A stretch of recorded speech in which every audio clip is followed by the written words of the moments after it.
Okay, so now we need to make some soil mix to plant our rutabaga in. And I'm going to take some of this existing soil, which is sort of a sandy mix, along with some of my rich humus here, which is a nice dark mix.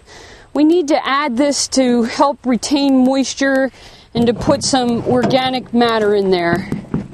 So it's 1 part of each humus, 1 part of your existing soil, and 1 part peat moss.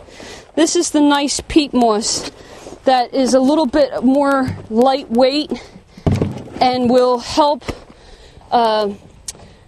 those roots be able to root in better because it's not so heavy and dense. I'm also going to add a little bit of lime. Lime helps take some of the acidicness out of the soil and helps sweeten the soil a bit. I'm also going to add some garden gypsum.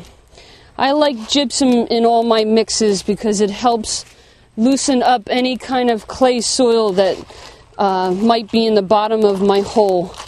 And some phosphorus, about a tablespoon. Whoop! A little bit of extra, not going to hurt. And finally, I'm going to add some of this Pterosaur gel, which helps the soil hold moisture better. It's a crystal powder, and once it gets wet, it's going to expand and hold the moisture. And you only need a tiny little bit for a hole this size.